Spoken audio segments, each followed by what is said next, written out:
Kwa wale ambao ni nyinyi wa kwetu, mtu wa kutokea Mara huko, mtu kutokea Mara huko. Nimeshamuelewa. Haya, Mungu akubariki sana. Muombe sasa. Haleluya. Mwaka 2026 ni mwaka ambao tutashuhudia usaliti mwingi sana.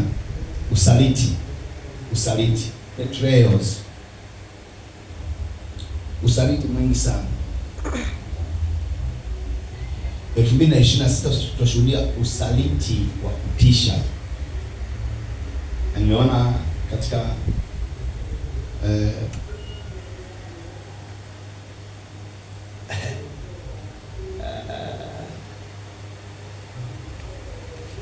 wewe watu tutashuhudia nini? Usaliti mkubwa. Okay. Usaliti kama ule wa Yuda Iskariote aliyomsaliti Yesu. Tutashuhudia usaliti wa namna hiyo 2020 na ngapi? Na sita. Na kuombea na wewe usinisaliti. Nimeona usaliti kama ule wa Yuda Iskariote aliyomsaliti Yesu. Usaliti yani wa mtu ambaye ni wa kutumainika, ni wa kuaminika kwenye chama, kwenye serikali, kwenye sekta fulani, ni wa kuaminika. Usaliti. Halo? Mwaka 2026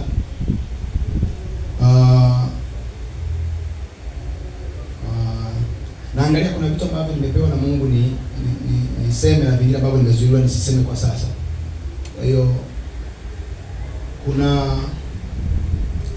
kitu wa Tanzania tumekuwa tukiogopa sana. Huu ni mwaka ambao chaweza kutokea.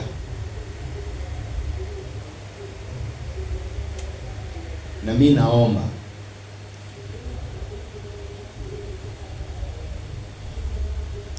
nisome Wafalme wa kwanza. Nisome kitabu cha Wafalme wa kwanza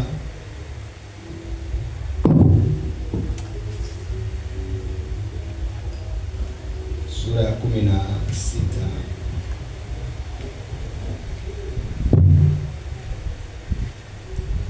Wafalme wa kwanza sura ya 16.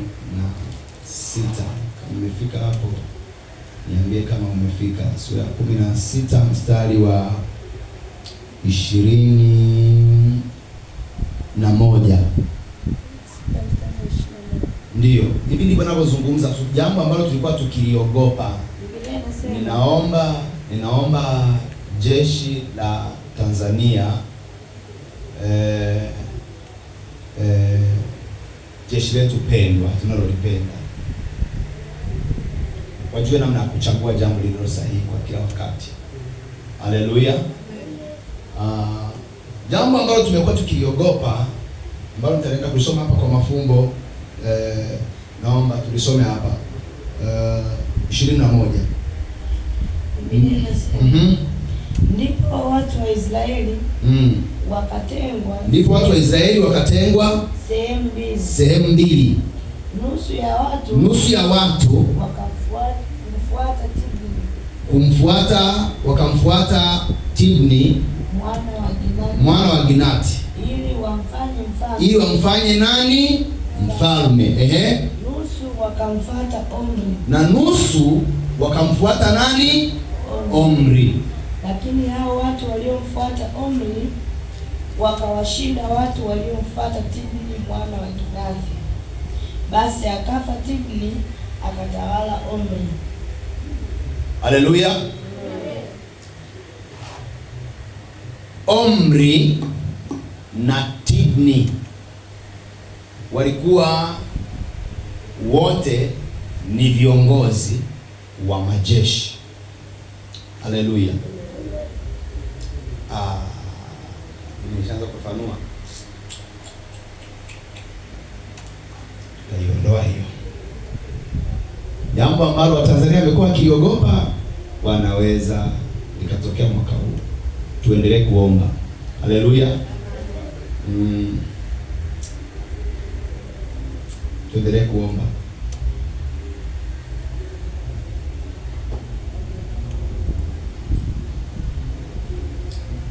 Kuna jambo linakwenda kutokea. Kuna jambo linakwenda kutokea ambalo ni a complicated matter, yaani ni pasua kichwa. Halo, pasua kichwa.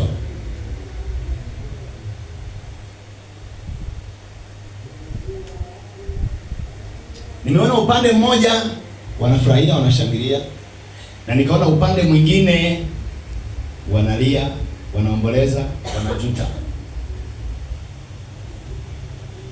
Halo, kuna jambo linakwenda kutokea ambalo ni complicated matter, jambo pasua kichwa. Halo, naomba nisifanue sana. Sijapewa kibali hicho. Labda kwa sababu nabii wakati mwingine unarudi, naweza nikaja kurudia nikafanua siku nyingine. Haleluya. Amen. 2026 huu mwaka pia niliona taifa la Misri kwenye AFCON, kwenye yale mashindano ya AFCON huko wanapocheza huko. Niliona taifa la Misri likiwa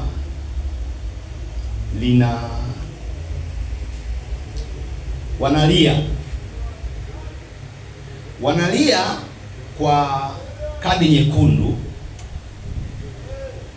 lakini niliona magoli matatu.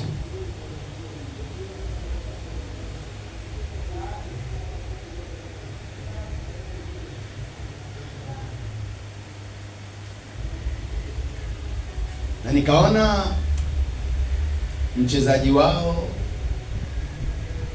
tegemezi ametoka nje ya uwanja.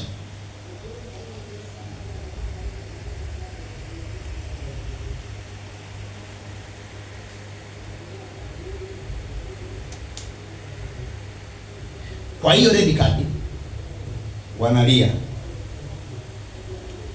lakini nikaona nini? Goli matatu. Naomba nisifanue sana kwa sababu ya watu wa kufanya betting mtandaoni. Nikipewa kibali nitafafanua. Haleluya.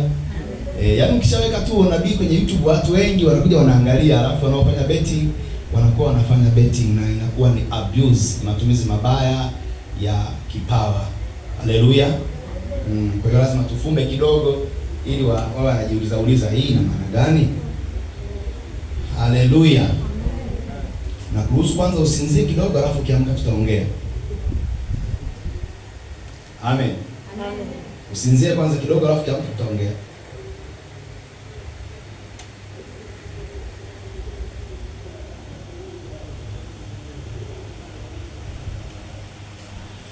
Kama mtu ni jirani yako na amesinzia na wewe unampenda, unaweza kumwamsha. Halo? Kama unampenda unaweza kumwamsha. Sasa nataka nimalizie na jambo hili ambalo ni tangazo. Haleluya. Jambo hili ambalo ni nini? Ni tangazo. Ni tangazo. Na inabidi nilitangazie hapa. Haleluya. Ni tangazo. Ni tangazo. Wewe utaka kumjua mchungaji wako ni mtu mwenye imani sana. Halo. Yaani huwa asubiri bahari ijae kujua kama maji yanakuja. Halo. Yakishaona tone tu moja anajua maji yamefika. Haleluya. Na sasa hii kama nifahamwe sana, lakini mwaka 2026 mwaka huu kuanzia hii Januari hii, kila siku ya Jumapili tutakuwa na session ya kliniki ya mifupa. Sema kliniki ya mifupa. Kliniki ya mifupa. Kliniki ya nini? Ya mifupa. Kuunga mifupa iliyovunjika. Amen. Mifupa iliyosagika. Tutakuwa na session hiyo. Hii ni session ya kuunga mifupa iliyosagika. Na utanisaidia sana ukiniletea watu wa namna hiyo. Haleluya. Mifupa iliyosagika. Wakifika hapa tutawapa utaratibu, wanajiandikisha kabisa. Nilifika tarehe fulani, baada ya muda fulani. Halo? Baada ya muda fulani ambao Mungu alinipa, zile nyakati ambazo Mungu kanionyesha